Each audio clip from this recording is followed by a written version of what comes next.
इश्तियाक सईद साहब और उनके साथ हमारे मोहतरम मोहम्मद इरफान जौनपुरी साहब अजीमाबाद तशरीफ लाए यहाँ के अदवा और शुरा से मिलने के लिए। आज की जो महफिल है ये मुश्ताक अहमद नूरी की फयाजी की दलील है और अंदर की बात भी यह है कि भाभी को जाना था, उनकी माँ बीमार हैं, उनको देखने के लिए आज ही के दिन। तो जब आए सुबह सुबह, जब भाभी को मैंने देखा तो उनकी कुर्बानी मुझे नजर आई। तो अदब नवाजी भी बड़ी चीज होती है, अदब अदीब के साथ साथ अदब नवाजी। इसकी रवायत को बरकरार रखा है मुश्ताक अहमद नूरी साहब ने और इन्होंने अजीमाबाद की आबरू भी बचाई है कि कोई शख्स अजीमाबाद से जाए और कोई याद लेकर न जाए या यादों के साथ न जाए या यादों की बारात के साथ न जाए तो अजीमाबाद के लिए सुक्की की बात है। अजीमाबाद अदब नवाज भी रहा है, अदीब परवर भी रहा है। तो आज की इस नशिस्त की सदारत कर रहे हैं मारूफ मुनफरिद अफसाना निगार और सालिस के मुदीर आला ब्रादर मोहतरम इकबाल हसन आजाद साहब। इकबाल हसन आजाद साहब अकेले कहीं नजर नहीं आते हैं। बिल्कुल सही कहा। और भाभी अकेले छोड़ती भी नहीं है। आज के नाज़िम मुनफरिद व मारूफ अफसाना निगार फखरुद्दीन आफी साहब हैं जो खाकसार आप लोगों का इस्तकबाल करना के लिए अपने को मौका दिया है कि आपसे कुछ गुफ्तगू करें और इजहार तशक्कुर का हक तो मुश्ताक अहमद नूरी साहब के जिम्मे जाता है। मेरे तमाम मेहमान का मैं बेहद शुक्रगुजार हूं कि आप तमाम लोग आए और इस महफिल को बारौनक किया और मेहमानों के सामने अजीमाबाद का भरम भी रखा कि आप शॉर्ट नोटिस पर आने वाले लोग हैं, आप भी परवाने हैं। अगर शम्मा रोशन हो तो आप परवाने की तरह टूट पड़ते हैं। अपनी बात को यहीं पर खत्म करते हैं। फखरुद्दीन आफी साहब से गुजारिश करते हैं कि आप अब अपना करिश्मा दिखाइए। नहीं, बहुत बहुत शुक्रिया डॉक्टर शाहिद जमील साहब, आपने समेट कर सारी बातें कह दी जो आज की निशस्त के ताल्लुक से जरूरी थी। आपने बहुत बजा इरशाद फरमाया कि अजीमाबाद की एक सालेह मुस्बत और तामीरी रिवायत रही है। मुश्ताक अहमद नूरी साहब भी जो अजीमाबाद की उस सालेह और मुस्बत रिवायत के अमीन की हैसियत से बेशक मेहमान नवाजी के फराइज अंजाम दे रहे हैं।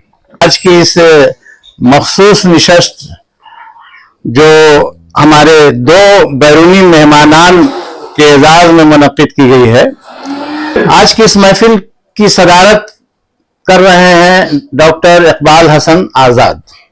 मुश्ताक अहमद नूरी साहब जो मेजबान खुसूसी हैं, हमारे इश्तियाक सईद साहब और मोहम्मद इरफान जौनपुरी साहब मेहमानाने खुसूसी हैं और मुश्ताक अहमद नूरी साहब और डॉक्टर शाहिद जमील साहब मेजबाने खुसूसी हैं, मेजबानाने खुसूसी। बहुत चलिए, बहुत खूब, अच्छा जुमला किया। तो ये मेहमानाने खुसूसी और मेजबानाने खुसूसी के दरमियान पिंडोलम की तरह जो है ये फखरुद्दीन आफी जो है।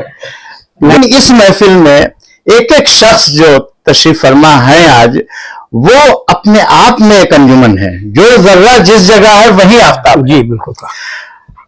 इश्तियाक सईद साहब और मोहम्मद इरफान जौनपुरी साहब खुशकिस्मत हैं कि अजीमाबाद और बिहार का जो क्रीम है वो इस वक्त आपके इस्तकबाल के लिए यहाँ नूरी साहब की दौलत कदे पर मौजूद है कि रस्म अदा हो रही है। अदब गांव जो इश्तियाक साहब जिसके मौजूद हैं, इश्तियाक सईद साहब।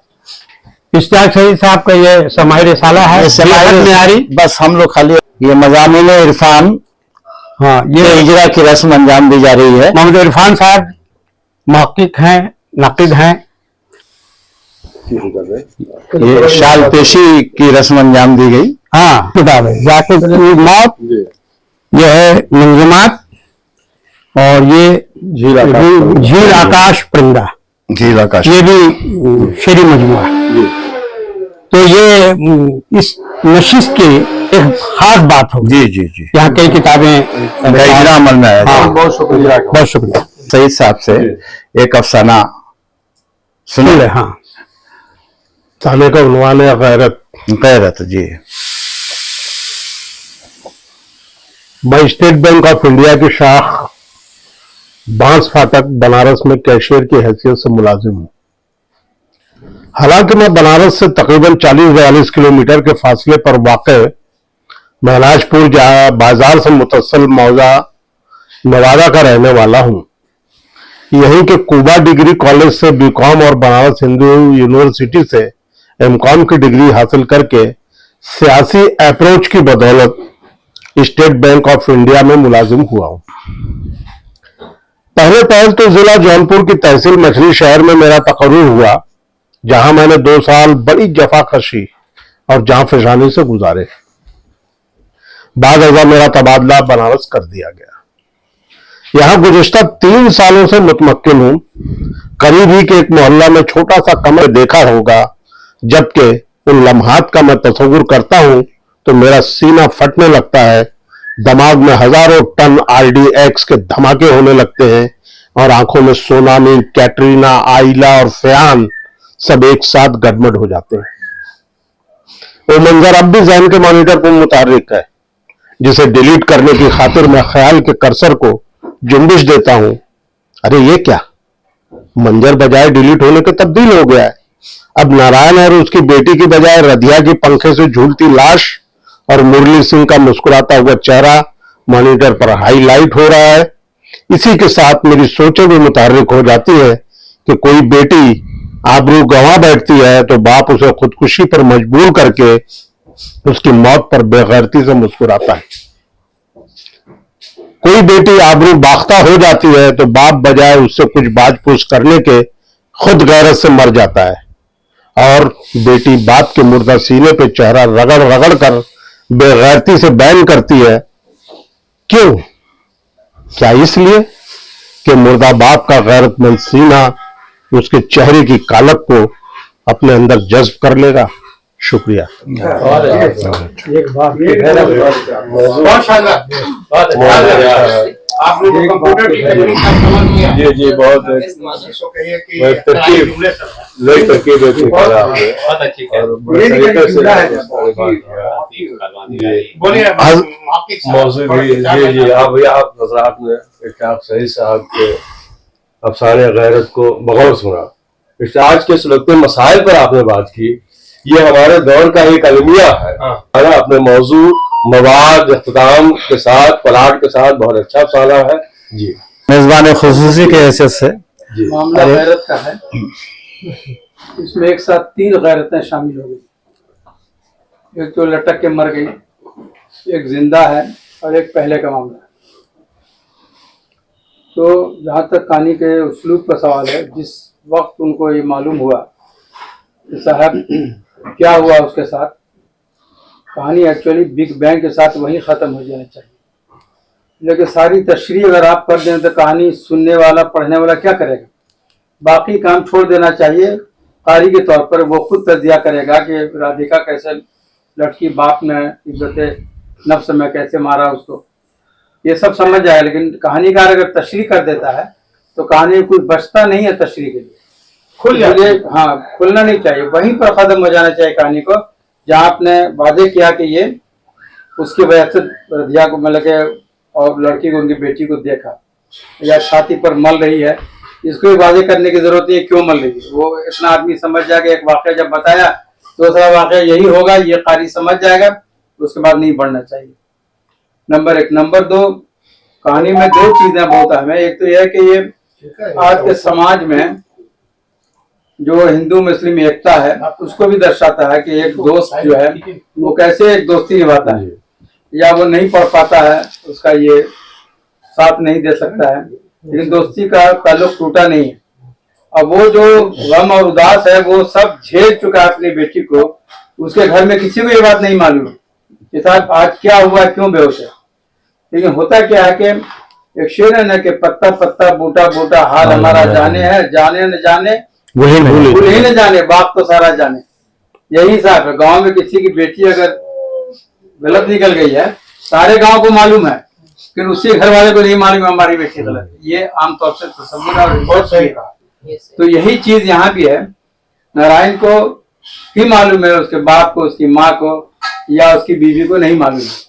वो बेटी रगड़ रही है अगर चेहरा, तो नारायण ही जानता है, बेटी ही जानती है, तो खोलने की कतई जरूरत नहीं। खुल जब गया तो किसी काम का नहीं, बंद मुट्ठी है तो सब कुछ है। तो इसमें यह है कि एक हिंदू मुस्लिम एकता, एक दोस्ती की भी दलील है। सारे लोग पूछ चुके होंगे क्या हुआ नहीं हुआ, लेकिन किसी के सवाल को जवाब नहीं देता है। अपने दोस्त नसरूही के कहने पर, गाल थपथपाने पर कुछ बोलता है, वो अपनी बात बोल जाता है, नसरू समझे या न समझे, लेकिन वो बोल जाता है जिस तरह भी हो, और गैरत की वजह से वो मर जाता है। समाज में ये भी होता है, जैसे आपने अरहर का खेत कहा, केतारिया खेत का, हमारे यहाँ पटुआ है, पटुआ के लंबा लंबा होता है। ये सब चीजें होती रहती हैं, लेकिन इसको कोई मुशाहिदे में नहीं लाता है।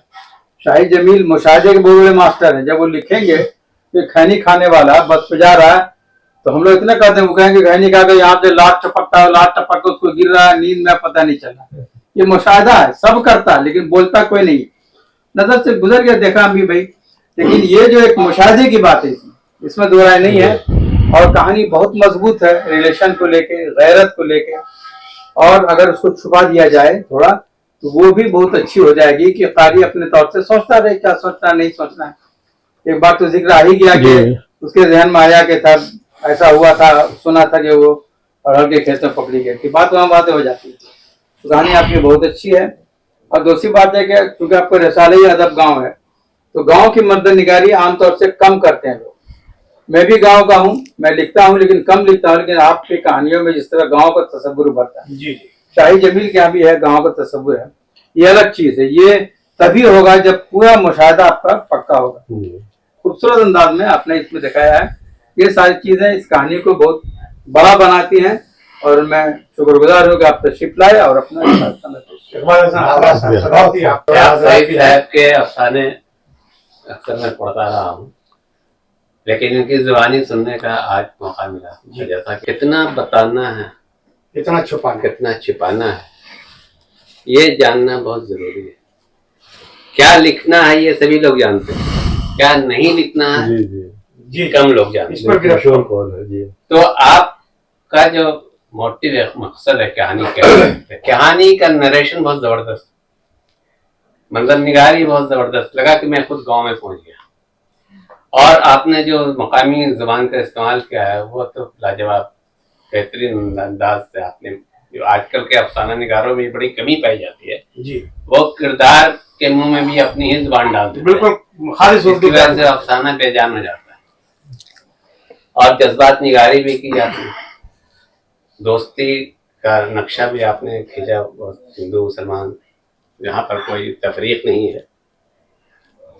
और जहाँ आप जो कहना चाह रहे थे, कहते तुम कहना क्या चाहते हो, तो आप कहानी में जो कुछ कहना चाह रहे थे वो बात जहाँ पे आ गई, बस कहानी वहीं पे खत्म हो। और बाकी जितनी तफसीलात आप बयान कर रहे हैं, ये तफसील तनकीद निगार बयान करेगा, जो आपके अफसाने पे तनकीद करेगा, बहुत अच्छा वो बताएगा कि इनके कहने का ये मकसद है, ये मतलब है। आप अपनी बात वहां तक कह करके, यानी के भी पूरी नहीं खुलनी चाहिए, बिल्कुल भी नहीं बंद होनी चाहिए कि कारी या सामे जो है वो सोचता रह जाए कि कहना क्या चाहते हैं। यानी आप इशारा कर दीजिए। और आजकल कारी बहुत ज़हीन हो गया, कोई भी वो सारी बातें समझ जाता है, बल्कि बहुत से ऐसे अफसाने हैं कि शुरू में समझ जाता है कि क्लाइमेक्स क्या होगा, बहुत से अफसाने दरमियान में आते आते क्लाइमेक्स खुल जाता है। लेकिन आपने कमाल किया कि बहुत आखिर में जाकर के असल बात बताई कि मामला क्या था। तजस्सुस की जबरदस्त कैफियत पैदा हो गई कि आखिर इसकी ये हालत, नारायण की ये हालत क्यों कर हुई। और जहां पर आपने उसकी हालत की वजह बयान कर दी, आपको अफसाना वहां पर खत्म करना चाहिए। एक बेहतरीन और यादगार अफसाना रहेगा। एक लाइन मैं अर्ज कर दूं दोस्त के लिए, इसमें जो कहानी है तो बहुत कहानी बांध के रखती है। ये तो हम सब असीर हुए कि बिल्कुल जिसको कहते हैं कि खामोशी के साथ बड़ी मुतवज्जो होकर कहानी सुनी, तो कहानी का पहला डिमांड यह है कि वो रीडर को बांध ले। तो बांध लिया इन्होंने। ये फन तो इनमें है कि अपने रीडर को ये गिरफ्त में ले लेते हैं, इनकी कहानी पूरी लपेट में ले लेती है और कुछ टुपस की तरह तो उसकी गिरफ्त होती है। तो ये कहानी की गिरफ्त इनकी ठीक है। और जो आमतौर पर जो है ये बात आप जो कहा इकबाल हसन आज़ाद साहब, मुझे बहुत सारे लोग कहते हैं कि तुम्हारी जबान जो है तो इसमें हिंदी भी बहुत ज्यादा इस्तेमाल होते हैं। तो अगर मेरा कैरेक्टर हिंदू है तो वो उर्दू कैसे बोलेगा? जब तक कि उसको बैकग्राउंड में नहीं दिखाया जाए कि वो उर्दू नोइंग है तो वो खालिश उर्दू कैसे बोलेगा? वो अपनी जबान में बात करेगा। तो मुकालमा वही बेहतर होता है और फित्री होता है जो किरदार की मुनासबत से मुकालमा निगारी हो। तो मुकालमा निगारी में इनका कोई जवाब नहीं।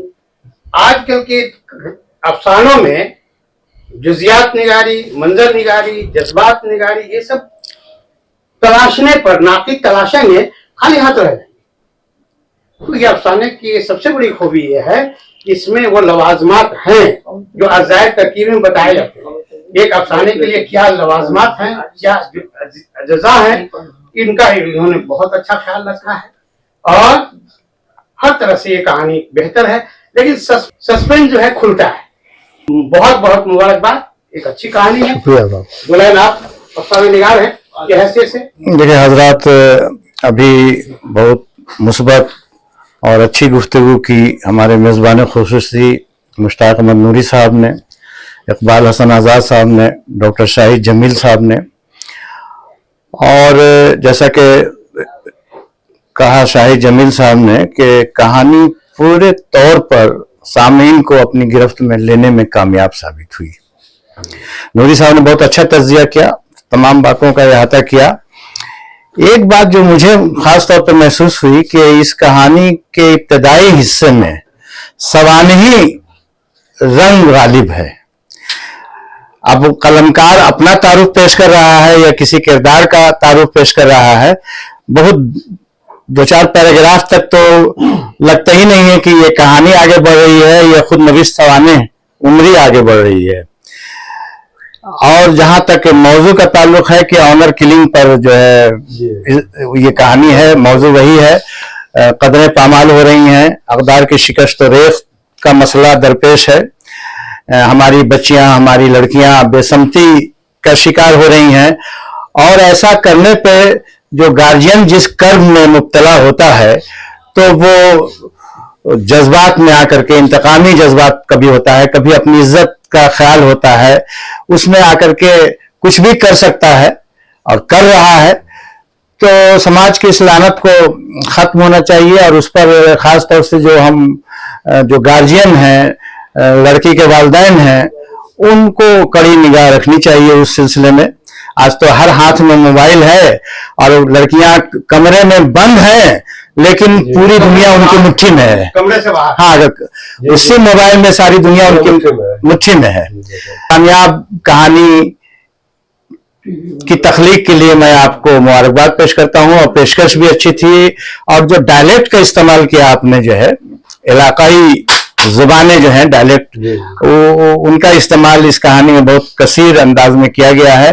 तो वो वहां पर कहानी का डिमांड था, वो कैरेक्टर उसी जुबान में बात करते हुए ज्यादा अच्छा लगा और वो जेन्युइन रहा।